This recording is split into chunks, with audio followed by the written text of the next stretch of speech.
University Council there, and we're really happy to sponsor this conference for like the 8th year. Happy to have the conference in New York, and we're going to talk about the 10 things we wish we knew when we were in your positions, thinking about law school and going to law school, looking back. So we wanted to, before I have the panelists introduce themselves, we wanted to get a sense of who's in the room. By show of hands, how many of you are college juniors? Okay. And how many of you are college seniors? Okay. And the rest of you, college grads already? I see. Okay. Okay. Great. So I'm going to start here with Connie, closest to me, and if you introduce yourself.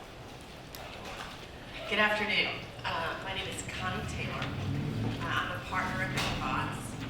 I'm in the Houston office, and I'm originally from Baton Rouge, Louisiana, so I'm a Southern girl. I'm not used to being up here in the Northeast, so excuse any colloquialisms that I may espouse from my seat.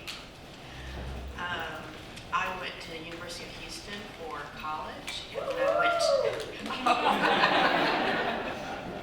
then I went to Tulane Law School. I practice commercial real estate transactions, and I have been practicing for 22 years. So I'm happy to be here and look forward to speaking with you. My name is Taquan Flores, and I also work at Baker Botts in the Austin office. I was born and raised in Austin, Texas, and I came to New York for undergrad. I went to Columbia, and after graduating, went back to Austin, worked as an engineer for a while. Found that wasn't really the path that I saw for the future, for the long term, and decided to go to law school. So I went to law school at Texas, University of Texas, and I've been working at Baker Botts now for 2 years. I work in the intellectual property group, so I help people who have ideas get patents to protect their ideas, and also help out with litigation as well. When people have their patents, how they enforce it and defend against people who are trying to enforce their patents. Hi guys, my name is Tamika Reeves. I am also a member of Baker Botts' office in Austin, Texas. I'm originally from Cleveland, Ohio. I spent 2 years at Cornell University, upstate New York, before moving back home and graduating from a college called Ursuline College. I moved to Texas and went to the University of Texas School of Law for law school, and I graduated last year in 2015. So I'm the junior associate on the panel. And so I'm just going into my second year, just completed my first year, and I practice in the firm's environmental firm. Great. So when I get started, I'm actually from New York, went to Vassar College, and went to Duke Law School. So we spent some time trying to figure out what were the 10 things we wish we knew, and we're just going to start. They're not in particular order of importance, just the 10 things we wish we knew. And the first thing was that a few LSAT points can make a huge difference. And Taquan, I'm going to start with you. Yes, this is something that I think is really important to consider. There are some prep courses that you can take to prepare for the exam, and some of them are pretty expensive.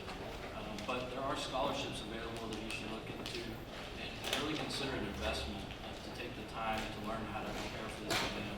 The tiniest improvement in your score can make a big difference on what law school you get into and then the amount of financial aid that you get.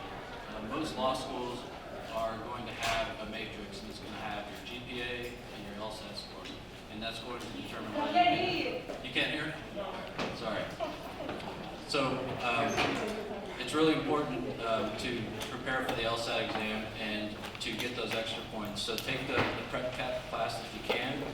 And for me, I have really bad test anxiety. So when I took the LSAT for the first time, even though I had been practicing the exam and getting a decent score, when I went in the day of the test, I freaked out and I didn't do so well. So instead of applying with the grade that I originally received, I decided to go ahead and take it again, And the second time that I went in, I felt a lot more comfortable, and I did much better. And I think that's the reason that I ultimately got into the school that I got into, and also the financial aid that I received. And that was only 5 or 6 points different, but when you're talking about LSAT, every point matters, and it's really important to try to do as well as you can on that exam. I agree with everything that Taquan said. I was also a retaker that first time. You kind of go in and you don't really know what to expect, and you've done all this practicing, but it's your first time doing it under the conditions that the LSAT is administered under. And so I totally agree, if you get a score that you're not quite proud of, or even if you apply with that score and you're finding that you're not getting into the schools that you thought you wanted to get into, or you're not getting the amount of financial aid you're getting, you can even retake the test during the application period. So that's what I did.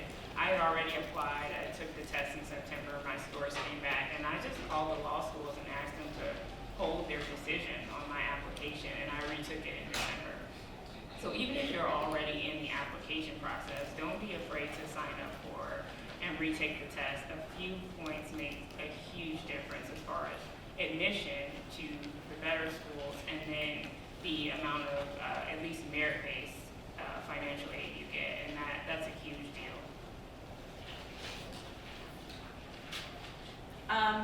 The second thing is to be financially savvy. And Tamika, I'm going to have you start with that one also. So that's a segue from what I was just talking about as far as the amount of merit aid you'll get with the LSAT score you receive. As you're looking at these schools, especially the top ranked schools, make sure that I know a lot of schools, especially peer schools, will negotiate.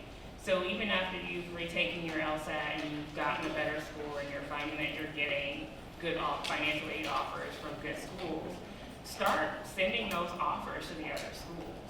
Sometimes if they're peers or if you're a really good candidate, they'll try to match or exceed the scholarship that you've gotten from their peer schools.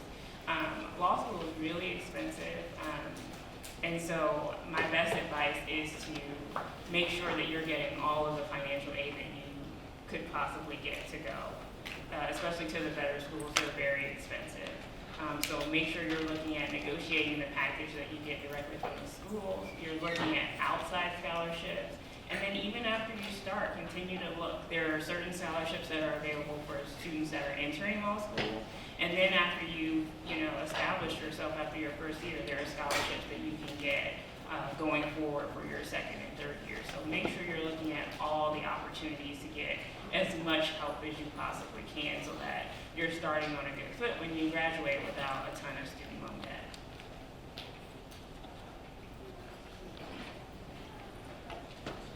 So the third thing is that grades matter a lot. Yeah, so this is one of my personal missions in life, is to make sure that people who start law school understand how important the grades you get your very first year are to your potential opportunities in law school. In college, as you know, a lot of times people start slow and you go on this arc and you get better and better, and you start off with a 2.5, and then by the time you're a senior, you're getting a 4.0, you end up with a decent GPA, and that, helps you to get in the places where you need to go. Here's what happens in law school, particularly if you're interested in being a law firm. There are basically 2 summers that you have to work when you're in law school, and it's very hard to get a job after your first year. But when you're interviewing for your second year, the only grades that the firms have to go by are your first year grades. So if you start slow, then you're already at a disadvantage to a lot of your peers. So you need to know going in that those first year grades are the most important grades in law school. If there's a year for you to slack off, it's your third year. So go in thinking that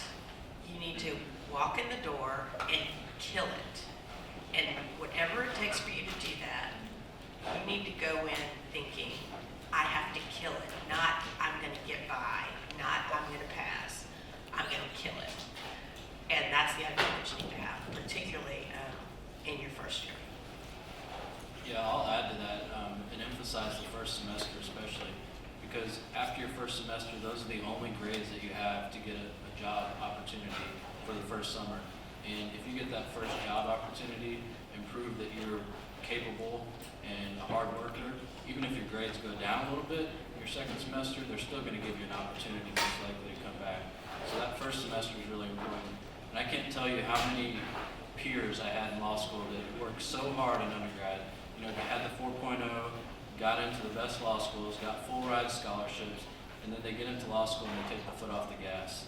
I mean, that's just a big mistake. You've got to get your mind right when you get in there and just focus on, okay, this is a full-time job, and this is all I'm here to do my first semester. You need to minimize the social activities and really focus on getting in the library, staying focused on your academics, and just knocking it out of the park that first semester. Even if you're not interested in the big law jobs, the nonprofits, there are fellowships and money that are available there, and a lot of that's grade-based as well. So it can just open so many doors for you to really crush it your first year. So I just want to add something to that, especially being here at NYU, former home of Professor Derek Bell. And I remember when I was a college student more than 20 years ago, thinking of going to law school, Professor Bell said to me, if you remember nothing else, remember that your grades, your first year grades, are the most important thing. And I still remember it more than 20 years later. I hope you will too. When you get to law school, remember how important those first year grades are. And it's great to have a great personality and to be able to, people like you and they think that you're great. They're really going to judge you on grades. So keep that in mind, that those are going to matter a lot. Another thing that matters, relationships matter. And I am going to let Juan start on that one. Okay, so this is, we talked about, we were preparing for this panel, there are a bunch of layers for this, but I'll focus on relationships with your peers while you're in law school. For me, when I was an undergrad, I had a small group of people that I spent most of my time with in the engineering program. We were all very close and spent time studying together, preparing for exams. But in law school, it's important to join a bunch of different groups and to kind of spread yourself more than you did in undergrad, to make sure that you're meeting all the people who are in your law school, because it's going to be important when you start working to know people who practice different kinds of law. It's important to understand where all of these different people come from, their backgrounds, and then once you start working, a lot of the people, even that don't go into work at big law, may go in-house somewhere, and those are going to be potential clients in the future. Yeah, I will absolutely second that. It's one thing, undergrads generally are very large. Law schools are not nearly the size of undergrad campuses. And particularly the class of a first year or a section. So it really is surprisingly not hard to at least tangentially get to know a lot of the people that are around you. And you all have a lot in common because you're embarking on this new experience together. And so it's a good way to build rapport. And even if, you don't have to go hang out with a different person every night, you don't have to stalk anybody, that's not what we're saying. Just make sure that you're open to those opportunities. And I'll add to that something that my mother always told me, which is be careful about burning bridges with people that you meet when you're in law school. Because again, as Daquan said, the person sitting next to you who you may have a legitimate issue with could very well be in a position to give you work one day, or in a position to hire you. And so, you just want to keep your options open, and you don't want to have anything forestalled because of a poor decision that you made, a way that you treated someone, or an opportunity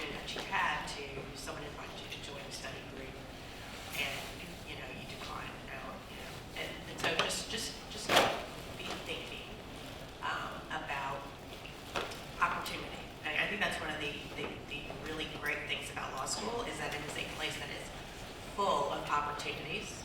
And so I would like for you guys to be able to take advantage of all of those that come your way. And I think that relationship building can be a really important one, just to be to that.